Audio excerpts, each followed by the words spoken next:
Ja, willkommen zurück zur zweiten Halbzeit. Saarbrücken gegen Lautern im DFB-Pokal-Halbfinale. Es steht noch 0:0. Die erste Halbzeit war eher mau mit Vorteilen für Saarbrücken, aber die Vorteile waren nicht gravierend. Naja, und ich sehe es mir bei der ARD an. Das Spiel hat natürlich jetzt noch nicht wieder angefangen. Jetzt labert der Schweini und der ARD-Fuzzi.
Ja, was noch erwähnen wollte, einer von Kaiserslautern wurde verletzt ausgewechselt.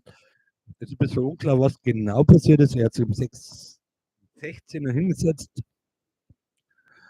Ich meine, es gab für eine Ecke bei Saarbrücken, also das war noch vor der Ecke, oder Einwurf meine ich, war es sogar.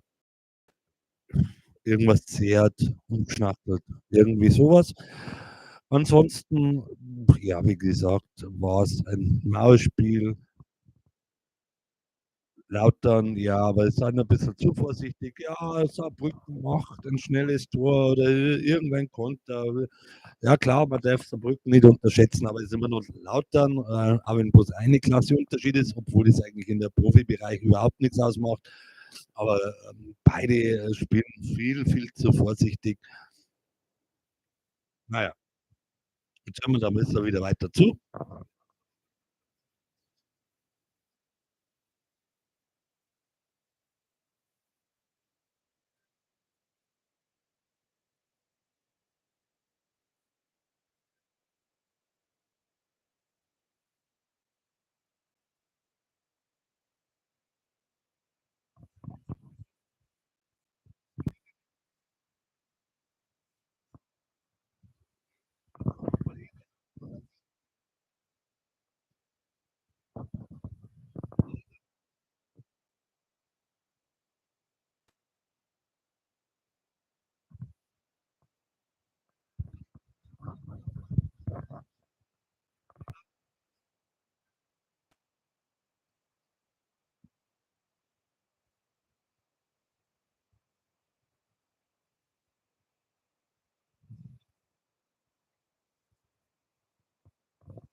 Ja, jetzt wird es dann gleich losgehen.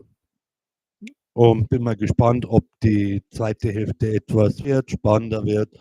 Ja, ich gebe recht, es war ein bisschen mau, aber auch verständlich. Es geht um den Einzug ins Finale. Dass man da etwas vorsichtig ist, schon richtig, aber man kann auch zu vorsichtig sein auf beiden Seiten. Lautern ist meiner Meinung nach 'n bisschen zu passiv. Gut, Saarbrücken stellt gut zu, Tee-Trinken-Taktik eingestellt, hinten relativ tief und ab und zu mal was nach vorne mit, wie gesagt, Vorteile von Saarbrücken, die dann über die Bälle dann was zustande kriegen, aber richtig was rausgespielt. Aus meiner Sicht, aus Zuschauersicht von rechts nach in Rot und Saarbrücken klar in Weiß. Die Stimmung im Stadion war eigentlich das Beste bis jetzt in der ersten Halbzeit, geht auch gleich so weiter. Ja, und dann schauen wir mal, haben wieder die da kommen werden. Und wieder ins Aus, Einwurf für Lautern aus ihrer linken Seite, so irgendwo in der Mitte der Saarbrückener Hälfte, kommt in den Strafraum, aber wird gewährt. Es wurde abgepfiffen, eventuell ein leichtes Stürmerfoul. Ich hätte jetzt laut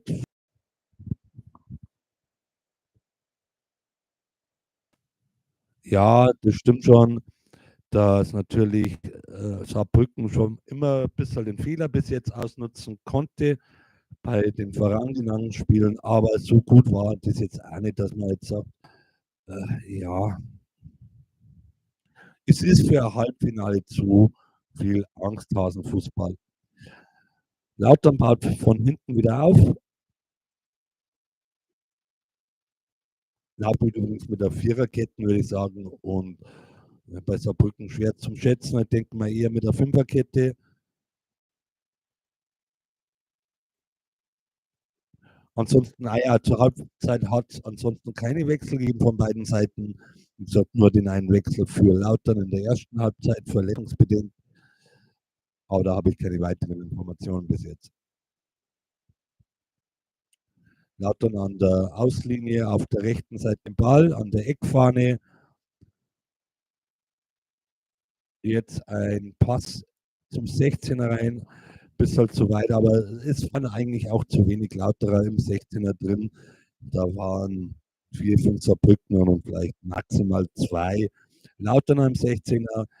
Und auf der linken 16er Seite aus Lauterner Sicht war bloß einer also gewesen, aber ein kurzes Aufblitzen, mir war das auch nicht. Lautern spielt jetzt ein bisschen um den 16 um. Ein Schuss aus 20 Meter direkt in die Arme des Torwarts von der Nummer irgendwas mit 20. Ja, und leichte Beute für den Saarbrückener Torwart. Saarbrücken im Aufbau, noch in der eigenen Hälfte, jetzt mit einem langen Querpass auf links aus Saarbrückener Sicht. Ball verspringt zu sehr, aber sie haben ihn wieder jetzt vors Tor. Ah, schade, bis halt zu weit weg vom eigenen Mann. Leichte Beute für den Torwart, der Lauterer. Aber Lautern hat wieder den Ball, baut von hinten über den Torwart auf. Jetzt drückt er bis auf Saarbrücken. Und ja, ein Fehlpass oder hat er für Saarbrücken. Aus Höhe 16er von deren linken Seite. Ich denke mal wieder, Gauss macht es, ja. Gauss, seine Einwürfe, die sind ja fast schon eine Flanke. Schauen wir mal, was wird. Schön weit zur Fünferecke, aber kommt keiner hin. Aber es gibt Ecke für Saarbrücken. Jetzt hat mich bloß die Wiederholung im Fernsehen durcheinander gebracht, darum die Unterbrechung. So, wer schießt die Ecke? Das ist die Nummer, sehe jetzt nicht. Kommt schön rein, beinahe die Nummer 23 von Saarbrücken wäre an den Kopfball gekommen. Lautern jetzt in einer Art Konter wird an der Mittellinie durch einen Foul abgefangen. Ja, ein dummes taktisches Foul von hinten in die Haxen. Ja, sorry, das jetzt nicht braucht, den hätte er sich ja anders schnappen können. So, jetzt gibt es Freistoß natürlich dann. Ja, gut. Er kommt von hinten angerannt, das Lauterner mit der Nummer 7 stellt ein bisschen das Bein nach rechts raus. Ganz normaler Laufweg und er rauscht halt voll hinten in die Haxen rein. Also nichts Dramatisches, aber gelbe Karte für Gauss. Freistoß wurde schon ausgeführt. Und an der Eckfahne, ja, so 5 Meter davon weg, wurde es natürlich geklärt. Schon wieder ein kleines Foul. Diesmal von Lautern gegen Saarbrücken. Freistoß für Saarbrücken. So kurz von der Mittellinie. Aber auch wieder eigentlich ein dummes taktisches Foul. Saarbrücken baut hinten ab. Mann, ich bin zu langsam. In der Mittellinie weg. Schneller Ball nach vorne, rechts außen, dann Flanke in den Strafraum. Keiner kann verwerten. Ball wird abgewehrt von Lautern. Einwurf für Saarbrücken auf der linken Seite. So auf Höhe. Ja, was ist jetzt da die Höhe für den Einwurf? Also Gauss macht auf jeden Fall wieder den Einwurf. Das ist ja klar. Das ist eine Waffe. So ungefähr 6 Meter, 7 Meter von der Auslinie entfernt, kommt zum näheren 15er Eck, wird abgewehrt. Schlecht von Saarbrückner, hätte schießen können, wird geblockt. Ball wird rausgeschlagen. Dann gibt es ein bisschen hin und her zwischen Mittellinie und 16er. Langer Ball nach vorne von Lautern auf die rechte Seite. Pass zum 16er Linie. Okoko hat den Ball, konnte schießen, wurde geblockt, hatten wieder bekommen, hatten verloren, dann wieder ein Lauterer. Ja, aber ist halt nichts draus geworden. Immer noch Lauter normal nach rechts außen. Müsste die Flanke kommen, wird abgeblockt. Kopfballabwehr Saarbrücken nochmal nach vorne abgewehrt. So ein lauter Mann, was letztlich in der Verteidigung. Plus Belly irgendwo so 20 Meter weggeschlagen. Gut, wieder Aufbau Lautern. Lautern ist jetzt am Drücker. Nach rechts außen. Flanke rein zum und Tor. Glaube, es gibt es nicht. Flanke kommt zum kürzeren Fünfereck mit Kopfball. Man mag es fast nicht klein gekullert hinter dem Tor. Aus Torlinie, hinter das Tor. Auf eigentlich das Torhüters Kurzneck. 0:1 Lautern. Und meine Frau im Hintergrund beschimpft, weil ich kommentiere, aber da hat sie auch recht. Ein wunderschönes Tor. Nochmal gute Flanke, so 2-3 Meter vorderhalb des Fünfereck. Und mit dem Kopf durch die Haxen sogar vom Torhüter. Also den muss er eigentlich haben. Es war jetzt kein scharfer Flugkopfball oder irgendwas. Aber ein super Tor. Natürlich war es nicht ganz einfach, aber durch die Haxen durch, das darf ein Torhüter nicht passieren. Und so scharf war er nicht. Da bin ich anderer Meinung wie die ARD. So, jetzt muss man Saarbrücken kommen. Jetzt bin ich mal gespannt, was kommt. Und natürlich das übliche Gejubel bei den Fans, bis es wieder zu Anstoß kommt. Anstoß wurde schon ausgeführt. Saarbrücken kriegt Einwurf von links auf Höhe des 16ers. Und ich denke mal wieder, es wird uns Out machen. Also was heißt unser? Ich bin nicht Fan von beiden Mannschaften, aber Gauss macht kurzer Einwurf nach hinten, zurück Gauss. Gauss kommt von außen in den 16er Flanke, aber übers Tor drüber, Abschlag. So, das Spiel nimmt Fahrt auf in der zweiten Halbzeit. Natürlich das frühe Tor, was war es, Minute 53, 52 irgendwas.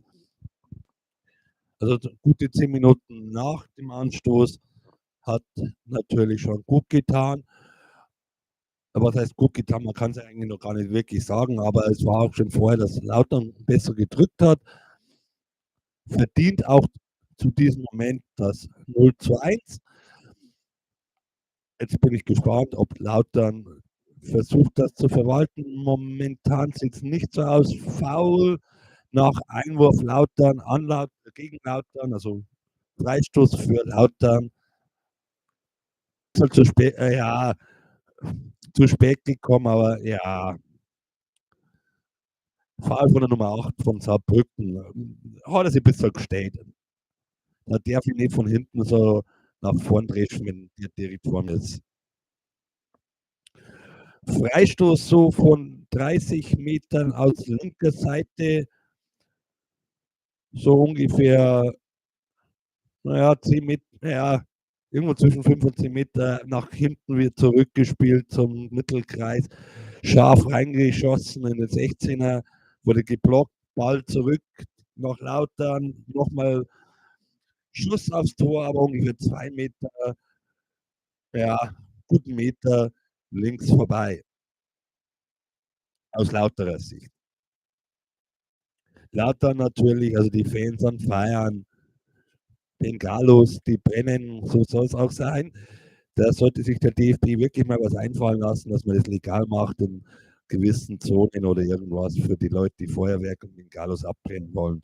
Es gehört zum Fußball meiner Meinung nach, aber in der Menge, in der Masse sollte es vielleicht dann auch nicht so sein. Da sollte man ein bisschen was überlegen, was man da machen könnte. Ansonsten muss man ganz ehrlich sagen, der DFB und macht dann zu wenig, wenn er es gar nicht haben will und will einfach Geld und Strafen abkassieren. Das darf so nicht sein. Und es gehört auch zur Fankultur dazu, dass Feuerwerk und Bengalos brennen. Aber wie gesagt, meiner Meinung nach in einem gesicherten Feld, wo dann diejenigen nur drin sind in den Fanblöcken, die das haben, ein bisschen abgeriegelt, aber nicht abseits vom Fangeschehen, sondern nur mit sicheren Abstand. Das wäre eigentlich ein Kompromiss, mit dem könnte jeder leben. So, Saarbrücken im Ball, so 8 Meter vom 16er. Saarbrücken wird gefallen, meiner Meinung nach, aber wird nicht gepfiffen. Im 16er ist der Ball auf linker 16er Seiten. Na, der Torauslinie bringt ihn rein oder brachte ihn rein, aber Lautern konnte wehren, war aussichtsreich, hätte man was mehr draus machen können. Aber jetzt dreht auch Saarbrücken ein bisschen auf. Logischerweise müssen sie ja, sie liegen 1-0 zurück, so lange warten kann man nicht, bis man Ausgleich schafft.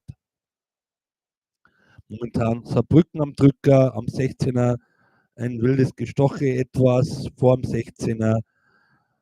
Jetzt konnte Kurz sich Lautern Luft verschaffen, aber jetzt Oboko, ich hoffe, ich spreche ihn rechts aus, kommt über links, den Flügel runter, passt in den 16er rein auf die Nummer.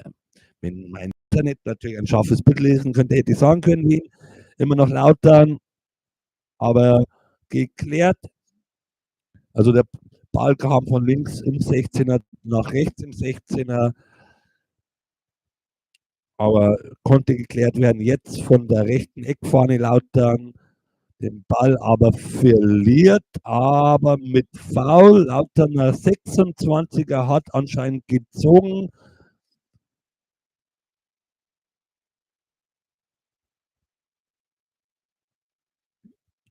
Also Boko ist derjenige, der reinkommen ist. Ich meine, für die Nummer 11 war das, aber er hat jetzt schon ein paar gute Szenen gehabt. Mehr von Lauter, meine ich, wurde jetzt da irgendwas war jetzt am Boden gesessen, aber anscheinend geht es doch wieder weiter. Nein, anscheinend war es ein, ja doch, Stürmerfoul. Ja, wie immer. Auf jeden Fall Stürmerfall muss gewesen sein, Freistoß links vom, aber Lautern greift jetzt ein bisschen früher, also was heißt früher, Mittellinie, aber mit 2 Stürmern oder 2 Offensiven, aber immer noch Saarbrücken im Ball. Nein, was war das für ein Ball? Ein Pass von 5 Meter Entfernung von Saarbrücken zu einem Kaiserslautern. Also da muss ich schon mehr erwarten können. Jetzt Kaiserslautern wieder in der Offensive auf der rechten Seite, aber wäre oder irgendwas.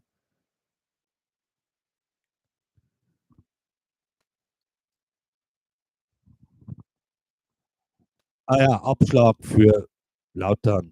Wurde ausgeführt, Lautern baut wieder hintenrum auf.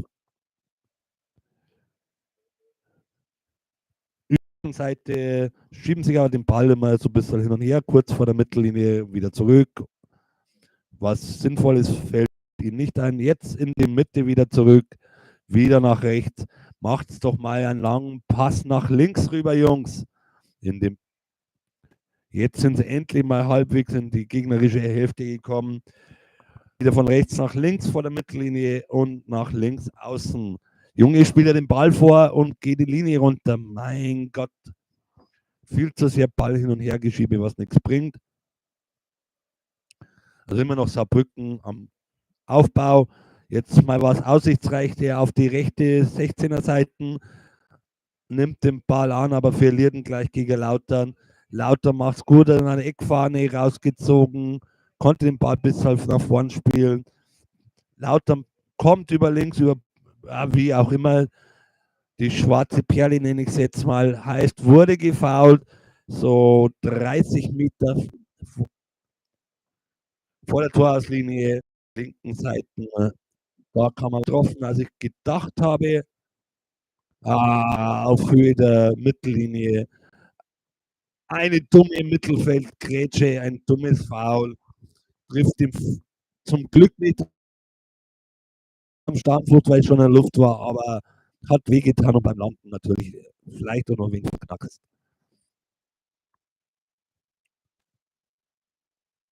So, frei, gelbe Karte für Zeitz. Für Manuel Zeitz, die Nummer 8 von Saarbrücken. Naja, Trainer von natürlich Ring sie auf, bla bla bla bla. Opoko.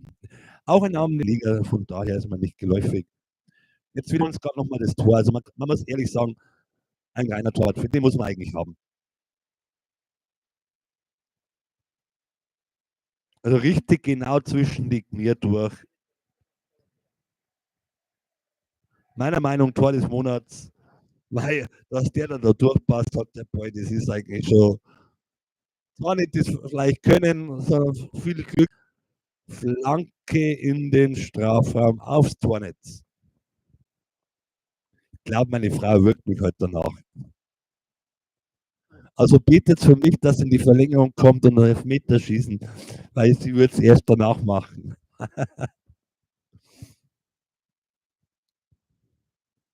So Lautern, nicht Lautern, Saarbrücken baut wieder auf. Vom Mittelpunkt auf die rechte Seite. Ein langer Pass auf die linke Seite, so vor 10 Meter vom 16er, also Höhe 16er natürlich, auf die linke Seite. Aber es bringt nichts. Wieder zurück, fast bis zur Mittellinie. Probieren es wieder über die rechte Seite. Aber es ist nicht viel Bewegung. Da kaum einer bietet sich wirklich an. Man streckt die Hände aus, aber geht im leichten Schritt, im lockeren Schritt dann sich anbieten. Ein Pass von der Mitte auf die rechte Seite, der den Mann verfehlt um 3, 4 Meter. Da muss ich schon mehr erwarten können, auch von einem Drittligaspieler. Der muss dann schon ankommen, weil ansonsten kann man gleich in der Hamiglas spielen. Also ehrlich gesagt, in der Hamiglas dürfte das nicht passieren, sonst wird es ausgewechselt. So, jetzt kommt ein Wechsel oder so wie es anschaut, mein Internet ist ein bisschen langsam gerade eben, es ladet und ladet. Ja, anscheinend doch kein Wechsel. Einwurf für Saarbrücken. Saarbrücken erhält zurück zum Torwart. Versuchen wieder aufzubauen. Jetzt rechts vor der Mittellinie, vor der Mittellinie übertrieben, also hier in der Mitte der eigenen Hälfte. Der rechten verlagert es auf die linke Seite, also mal über die linke Seite nach vorne. Aussichtsreiche Position im 16er, wenn man den Ball annehmen könnte und nicht verliert oder durchstreichen, durchlaufen lässt, wie auch immer man das beschreiben will. Also den Ball muss man annehmen, der war im 16er, da machen. Den muss man nicht durchlaufen lassen. So, Foul von Saarbrücken an Lautern an der eigenen Hälfte. Rechts wird nach vorn gespielt in die Mitte rein. Da stehen aber nur 2. Der eine verpasst den Ball und Saarbrücken hat wieder den Ball. Brücken baut auf über die rechte Seite, wieder zurück in die Mitte. Alles auf Höhe der Mittellinie, plus minus 5 bis 10 Meter. Immer noch auf der rechten Seite der Saarbrückner ein langer. Kurz vor der Eckfahne schiebt den Lauterner in den Ball ins Aus, aber natürlich war das ein Foul. So gibt es Freistoß und gewechselt wird. Die Nummer 19 geht von Saarbrücken und kommen wird die Nummer 25 und die 6 und die 9 wechseln. Also 25 und 6 raus und 9 die Nummer, die ich vorher gesagt habe. Auch Lautern wechselt 19 für die 25, wie es ausschaut. Es tut mir leid, wenn ich die Namen nicht kenne. Ich bin kein professioneller Kommentator. Und auch muss ich sagen, ich kenne die Spiele alle nicht.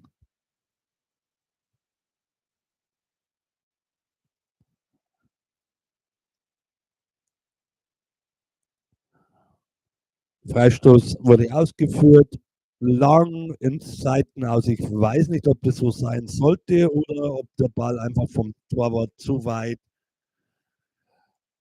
nach links geschlagen wurde. Also aus lauterer Sicht natürlich. Der Lauterer Torwart hat den Freistoß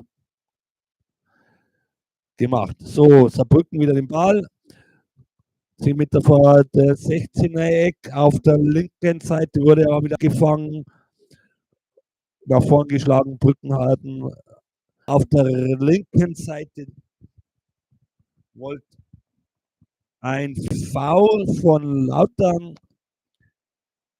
in der Nähe des 16er Ecks, auf der linken 16er, auf des linken 16er Ecks, so 2-3 Meter davon entfernt, aus natürlich Saarbrückner Sicht. Das ist eigentlich eine gute Position. Schauen wir mal, was sich einfallen lassen, aber wahrscheinlich wieder rechts reingedreht, nehme ich mal an, wird er kommen auf den ersten Pfosten, bevor man mal den mal Richtung Tor zieht und vom Tor weg. Aber nein, man schlägt natürlich in die Mitte rein, wo alle stehen. So, Torwart von wieder ein kleines Nicklichkeitsfoul. Nun von Saarbrücken gegen Lautern. Naja, eigentlich kein Foul, da gehen beide zum Ball hin, aber es hat natürlich den Lauterer wehgetan, unterbrechen natürlich eine kurze, aber keine Behandlung. Er kann weitermachen. Aber anscheinend hat es doch ein Foul gepfiffen worden, gegeben, naja, wie immer, Freistoß. Lautern weit nach vorne, Kopfballduell links, rechts, keiner weiß, was er machen soll, alle stehen nur da. Aber Tim hat Saarbrücken irgendwie den Ball gekriegt. Der Lauterner Innenverteidiger hat dann den Ball bekommen, aber anscheinend zu leicht zurückgespielt zum Torwart. Jetzt wurde es etwas gefährlich. So was Lautern, Saarbrücken wieder den Ball. Ja, ein Pass vors Tor von 30 Metern, aber nichts Gefährliches. Da ist keiner hingekommen.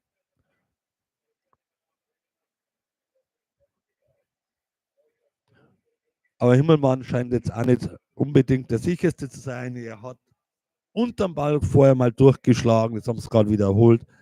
Darf nicht passieren. Er war unbedreht, muss man dazu sagen. So, Spielaufbau, linke Seite. Jetzt greifen beide Mannschaften auch immer eher an. Also es ist nicht mehr so, warten, erstmal ab der Mittellinie wird angegriffen, sondern die machen jetzt schon ja, Dressing, ja, Pressing natürlich, hier lange Pressing. Jetzt lädt mein Internet wieder. Es ist jetzt schon spannender. Aber ich hoffe immer noch auf ein Unentschieden und Verlängerung, aber das ist natürlich für mich als neutralen Zuschauer immer das Schönste bei solchen Spielen, eine Verlängerung und am besten natürlich noch mit Elfmeterschießen. Ich kann das ja ganz neutral sagen, dass das natürlich für mich das Beste ist und ich glaube für jeden neutralen Fan natürlich das Gleiche, dass man ins Elfmeterschießen kommt, sozusagen, man bekommt mehr fürs Geld. So, jetzt baut wieder, ja, aufbauen, sage ich. So wie es momentan ausschaut, ist Lautern auf der rechten Seite auf 16er Höhe, aber lädt und lädt und lädt. Ich kann euch leider nichts Neues sagen.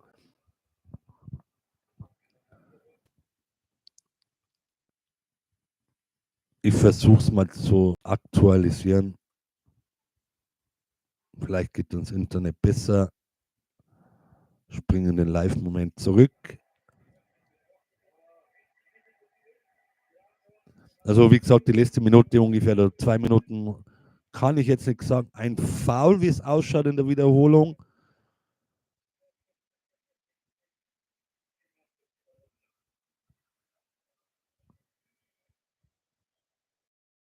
Nein, Zusammenprall, sorry, war kein Foul. Upoko kriegt den Ball, aber kann ihn nicht wirklich verwerten. So 2, 3 Meter vom linken Torpfosten aus gesehen, aber wäre schön gewesen. Aber ich hoffe für ein Tor für Saarbrücken, damit wir in die Verlängerung kommen. Hey. So noch knapp 20 Minuten zu spielen. Wir sind jetzt oder kommen gleich in die 32. Hineinspann, 73. 73. 73. Mein Gott. Mama soll nicht auffahren und kommentieren gehen.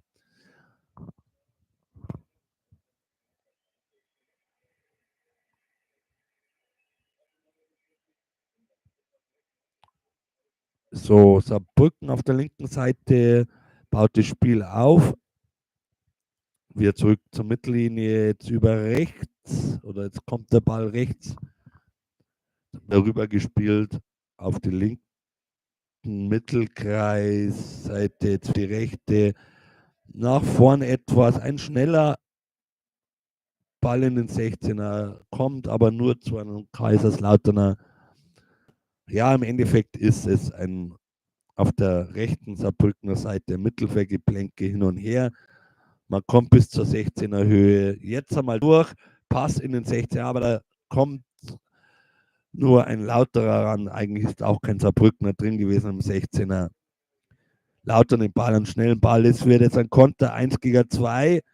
Ein zweiter kommt nach, rüberspielen auf links mit der Opoko. Ah, schade, konnte ihn nicht schön mitnehmen. Kommt auf die linke Seite raus. Aber immer noch Lautern im Ballbesitz. Jetzt auf der linken Seite des 16ers an der Auslinie. Jetzt spielen es 3 gegen 3 oder wie? Wird der Ball wieder zurückgespielt, ein bisschen. Aber ja, ein dummes Umgestümes eines Saarbrückners, aber das bringt euch ja nichts. Ja, da stürmt er rein, er hat keine Chance auf den Ball, kommt natürlich eine Zehntelsekunde zu spät, das muss man aber einschätzen als Verteidiger. Sorry, also da muss er eigentlich schon fast der Gelbe kriegen. Nichts Schlimmes, also das Foul selber war nicht schlimm, aber allein schon wegen Dummheit. Ja, das gibt es nicht, aber er hat Glück, dass er nicht trifft und so, dass er nicht mit dem Fuß voran, mit der Sohle den am Knie unten trifft, da hat er ein bisschen Glück. Und das 2:0, Freistoß ausgeführt an den Fünfer Kopfball. Ich kann jetzt nicht sagen, wer es war. Also ich hätte es jetzt erst einmal gar nicht mal so gesehen, dass das was gefährlich draus wird. Also in der 75. steht es 0:2 für Lautern. Schade, die Verlängerung wird anscheinend nichts. Die Nummer 6 war es, wie es ausschaut. Ja, schöner Kopfball von,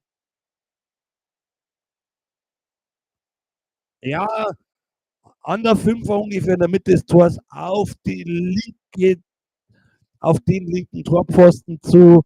Schön hochgesprungen, in der Luft gestanden. Keine Chance für einen Torhüter. Diesmal kann er nichts dafür.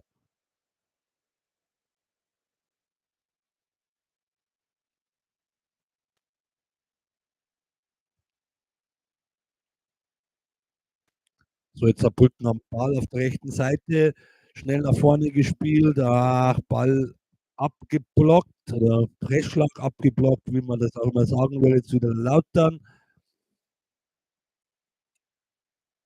Saarbrücken hat den wieder auf Mittelhöhe wieder erobert. Ball in die Mitte, aber es wurde leider nichts draus. Wurde, warte mal, Foul, bisschen Gruppenkuscheln angesagt. Ja, eigentlich braucht man sich da aus Saarbrücken nicht aufregen oder nicht aus Lauterer. Naja, der Saarbrücken wurde gefault, aber da brauchen wir nicht aufregen. Soll froh sein. Naja, Gruppenkuscheln, aber es beruhigt sich schon langsam wieder.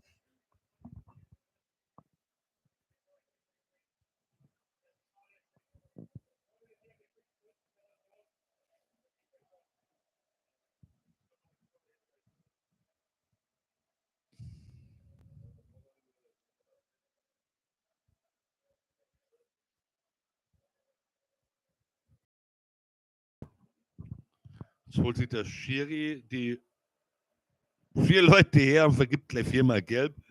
Also an 2 Lauterern bei Saarbrückner.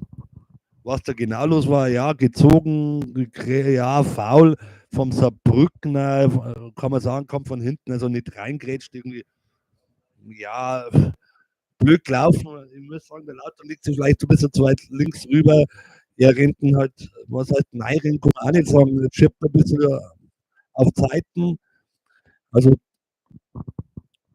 dann kommt natürlich ein anderer Lauterer her, regt sich auf, sofort der zweite Saarbrückner dazu und versuchen das auszudiskutieren oder versucht den, ja, auf jeden Fall wahrscheinlich der Gefaulte, der faul in D und dann die zwei, wo genannt haben, die müssen da ein bisschen, ja, sagen, wo der Hammer hängt. Auf jeden Fall 4-mal gelb auf einmal. Das sieht man auch selten, muss man sagen. So, Freistoß, Lautern.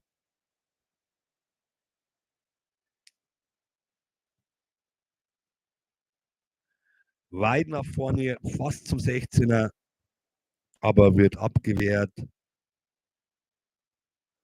Hin und her, bis der Kopfball noch zurück. Man kann jetzt da sagen, man schlagt den Ball wild mit dem Kopf hin und her. So schaut es aus. So, jetzt hat es wieder ein bisschen beruhigt, nicht Lautern, Saarbrücken am Ball auf Höhe des was reden auf der Mittellinie, schieben sich den Ball hin und her und versuchen natürlich das Spiel aufzubauen. Sollte ein bisschen schneller gehen. So, jetzt ein weiter Ball auf die linke Ausseite, ja, aber naja, geht in den 16er rein, aber da steht natürlich niemand. Torhüter nimmt den Ball locker flockig auf und bedrängt. Also die Nummer 16, 21, 16 von Lautern, 21 von Saarbrücken. Auf jeden Fall haben die gelbe Karte vorbekommen. Die anderen 2 konnte ich nicht ausmachen. So Mittelkreisgeplänke, wo der Ball hinkt, hast du, nimmt du, ich habe ihn sicher, aber ja, eigentlich kann ich aufhören zu kommentieren. Es geht jetzt momentan so ein bisschen hin und her. So, jetzt Saarbrücken auf der rechten Seite wird wieder zurückgelegt. Jetzt am Höhe, Mittellinie wird der Ball hin und her nach links, Mitte, rechts und hin geschoben. Also jetzt müssen wir entweder einen weiten Ball machen. Nein, es wird zum Torwart zurückgespielt. Ja. So wieder in die Mitte rein. Ein weiter Ball nach vorn zum rechten 16er-Eck. Jetzt konnte er mitnehmen, das Zimmer von Saarbrücken, legt den vor für die Nummer, wen war es, 9. Kommt ein bisschen unglücklich hin, er muss ein bisschen leicht reingrätschen in den Ball und schießt ihn weit übers Tor drüber. Aber es war die beste Chance für Saarbrücken bis jetzt. Ja, reingerutscht ist er nicht, er steht natürlich schon und Drehbewegung. Gerutscht ist er nicht, anders wie der AD-Kommentator meinte und wie ich vorher gesagt habe. So, jetzt Lautern von links, aber es gibt Ecke, wurde abgeblockt, schlau gemacht vom Lauterer Nummer. Es da die, dass sie die Nummer sieht. Und natürlich muss jetzt das Fernsehen wieder wegblenden zu den Fans. Das hat er schlau gemacht, der Lauterer Simmer. Einfach den Saarbrücken anspielen. Das war an der, ja, vielleicht einen halben Meter weg von der Torauslinie. So, jetzt gibt es Ecke von links aus Lauterer Sicht. Die Nummer 15 schießt,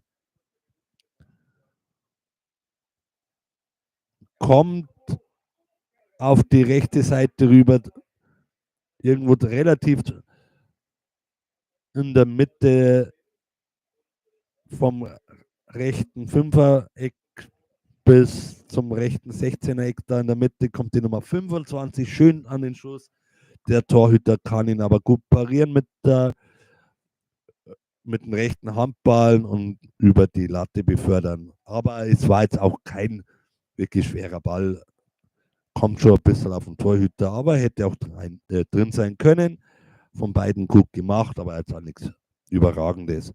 Jetzt gibt es die nächste Ecke von rechts für Lautern.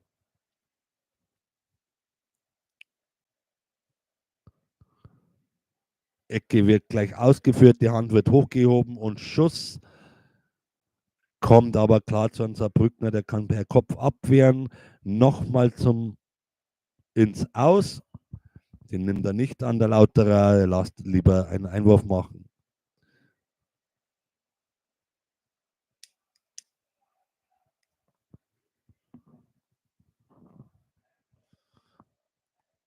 Lauter den Ball an der Eckfahne, verliert ihn aber, oder beziehungsweise wird geklärt. Ein bisschen Meinungsduell, wer da der Chef im Ring ist zwischen einem Lauterner Captain und einem Saarbrückner. Einwurf wurde schon ausgeführt. Saarbrücken am Ballbesitz, würde ich sagen, und schon wieder verloren. Einwurf für Lautern. Von der rechten Seite, so auf Höhe der 16er Linie.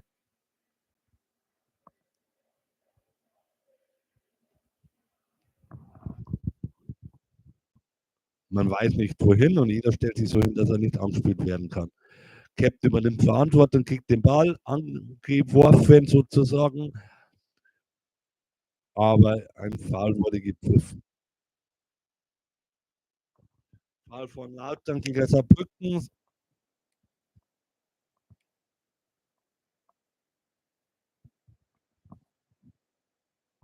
Also man kann jetzt schon sagen, wir sind jetzt in der 84. Minute, selbst mit also Nachspielzeit, es wird schwer für Saarbrücken und sehr wahrscheinlich werden sie ausscheiden.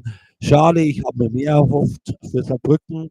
Als neutraler Fan muss ich sagen, jetzt nicht mehr erhofft in der Hinsicht, dass sie jetzt äh, weiterkommen, sondern mehr erhofft, dass sie zumindest in die Verlängerung noch schaffen und eventuell zum Elfmeterschießen. Da bin ich zu viel Fußballfan, das möchte ich immer gerne mitnehmen. Aber man soll noch nicht den Tag vor den Abend loben. Noch sind geschätzte, ja, 10 Minuten werden es vielleicht mit Nachspielzeit nicht mehr werden, aber so mal 8 Minuten, 2, 3 Minuten Nachspielzeit wird es schon geben. Wir sind in der 85. Ecke vorher Saarbrücken. Was wir da gepfiffen haben.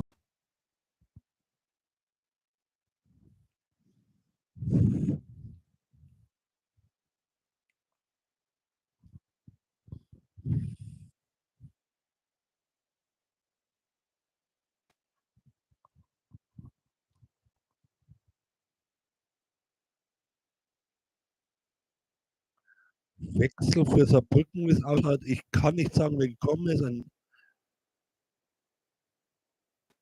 Die Nummer Rapici ist raus und warte mal, Rapici ist raus und Ufer, ach, wie auch immer, verzeiht mir, ich kenne den Namen nicht, ist rein für Saarbrücken. Was war kurzer Freistoß für Saarbrücken ausgeführt, was zurückgepfiffen? Ja, Freistoß nochmal. Wiederholung für Saarbrücken. Von der Mittellinie weiter Ball auf die linke 16er Seite ist auf Höhe der Mittellinie oder des Mittelkreises. Auf der rechten Seite die Nummer, was ist es, 7, versucht rechts durchzukommen. Ball zur Auslinie und ja, zu weit, leider etwas zu schnell oder der Mitspieler zu langsam, je nachdem. So, Abstoß Lautern.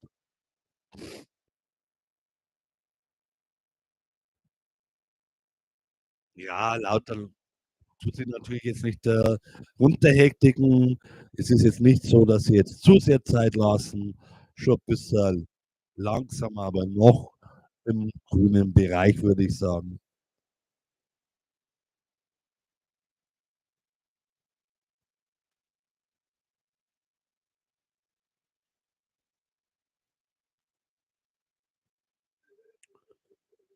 Opoku hat versucht, links durchzukommen, wurde aber geklärt von Saarbrücken mit einer Grätsche in der Seitenaus. Somit Einwurf für Lautern von links.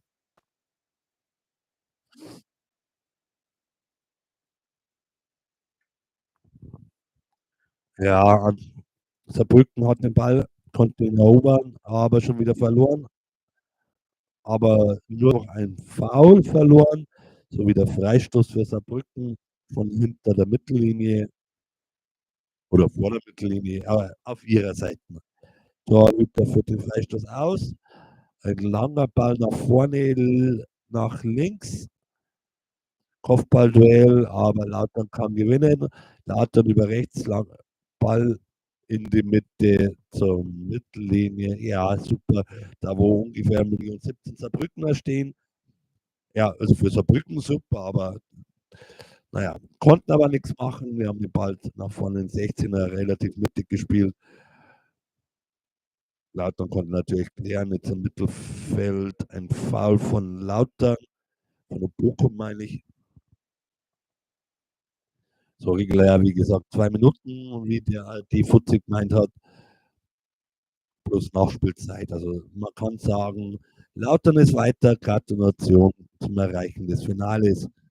Kopfball von Saarbrücken, aber schade, so einen halben Meter rechts neben das Tor.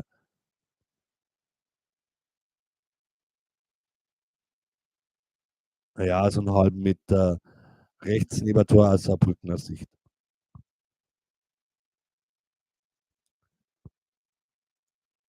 Ja, jetzt nimmt man sich schon ein bisschen Zeit, dass der Lautener Torwart, aber es ist wie gesagt noch im Rahmen. Also extremes Zeitspiel kann man da jetzt nicht sagen. Abstoß wurde abgewehrt von Saarbrücken, dann von Lautern, die Kopfballabwehr sozusagen wieder mit Kopf abgewehrt und ist dann irgendwie in Seiten ausgeflattert. So, Saarbrücken wieder mit einem langen Ball nach Abseits.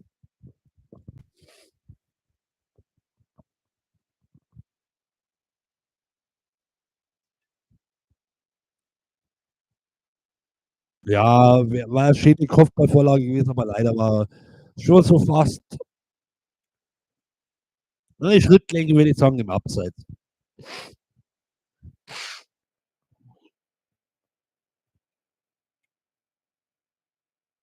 Ich bin mal gespannt, wie lang die Nachspielzeit ist, aber ich denke mal, mehr wie 2, 3 Minuten dürfte es nicht werden. Saarbrücken an der linken Seite, 4 Minuten zeigt er an, 4 Minuten, ja gut, es war schon ein bisschen was, aber also ich jedes Mal gesagt 3 Minuten, aber gut, so weit sind wir dann doch nicht auseinander. Aber 4 Minuten ist noch was, aber zu wenig für Saarbrücken wahrscheinlich. Lautern am 16er, verliert den Ball, schießt den Schiri an? Ja, wir haben auf jeden Fall, es ist abgepfiffen worden schon vorher. Ja, der Lautner steigt mit Saarbrücken wahrscheinlich leicht auf den Schlappen.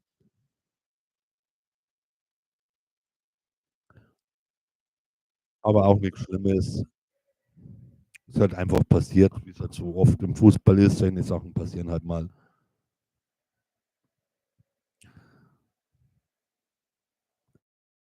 Torwart schlägt weit nach vorne zum linken 16er Eck.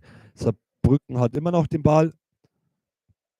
linken 16er-Eck, wird in die Mitte reingezogen, schießt aufs Tor. Da hätte er abspielen müssen, der Saarbrückener Elfer. Da war er nicht mehr durchgekommen und der Ball geht natürlich rechts neben das Tor ins Aus.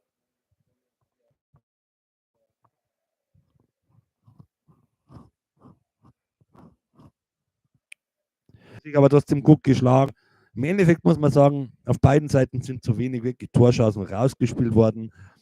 Bei Saarbrücken noch weniger. Schade, dass in der zweiten Halbzeit ein bisschen nachgelassen hat. Oder hat halt Lautern ein bisschen mehr Druck gemacht. Waren dadurch überrascht. Das schnelle Tor in der zweiten Halbzeit natürlich für Lautern hat natürlich ihnen in die Karten gespielt. Aber auf beiden Seiten waren jetzt keine großartigen Torchancen. Also die 2 Tore sind nur nach Standards gefallen. Glücklich, aber kein großer Fehler auf der Saarbrücker Seite, aber gut gemacht haben sie es verteidigend da auch nicht, muss man auch sagen. Aber kein gravierender Fehler irgendwie. Bisschen Pech und nein, Foul vom Stürmer der Saarbrückner an die Lauterner Nummer 2, aber eigentlich auch nicht schlimm. Eher ein bisschen zusammenrempeln. So, jetzt nochmal Freistoß für Lautern. Natürlich wird sich da Zeit gelassen, aber man kann sich das entsparen. Da braucht man jetzt auch nicht mehr so viel Zeit lassen. Man muss noch in 2 Minuten oder weniger als 2 Minuten auch keine 2 Tore fallen. Wer weiß, sagen wir es nicht. Ich sage nur Bayern damals, ne? Aber es ist sehr unwahrscheinlich, damals auch sieht es nicht so aus. Irgendwas ist es da im Gange, ein bisschen hin und her, kleine Nicklichkeiten, Schiri, Zuckung, ein bisschen so Freistoß Lautern, ausgeführt von ihren Captain oder wird ausgeführt, der Nummer 7, die linke Seite runter, aber Saarbrücken kann abwehren.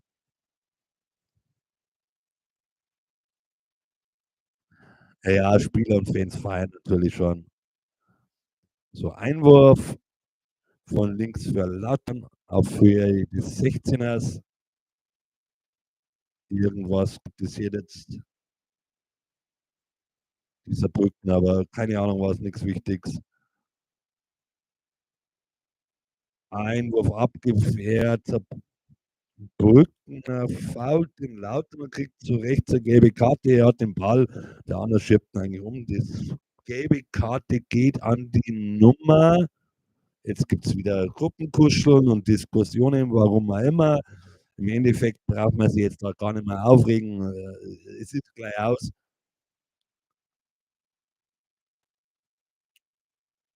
Also war jetzt nichts Schlimmes dabei. Also da waren die Sachen selber schon, die haben es faul gemacht, da brauchen wir nicht beschweren, wenn ich mir dann sage, der braucht zu lange Zeit, bis er den. Ja, sorry, also man, wer so ein dummes Foul macht. So, Nummer Freistoß für Lautern, fast auf der Seitenauslinie, also das 40 Zentimeter von der Seitenauslinie entfernt. Aber der Schiri lacht es gar nicht mehr aus, wenn er pfeift ab und Lautern hat, naja, verdient würde ich jetzt nicht sagen, er hat 2-0 gewonnen.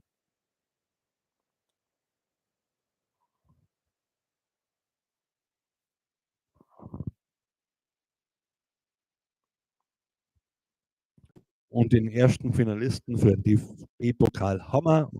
Gratulation an Lautern zu dem Einzug in das DFB-Finale. Somit verabschiede ich mich aus dieser Übertragung. Ich hoffe, es hat euch Spaß gemacht. Verzeiht meine Sprachfehler und Verhaspelungen. Mein erstes Mal, dass ich sowas live mache. Vielleicht mache ich das nochmal, aber immer nur dann, wenn es im Free TV zu sehen ist und ich Zeit und Laune habe. Servus miteinander, pfiat euch. Cremt euch nicht zu viel, ihr Saarbrückner, und feiert gescheit ihr Lauterner. Habe die Ehre.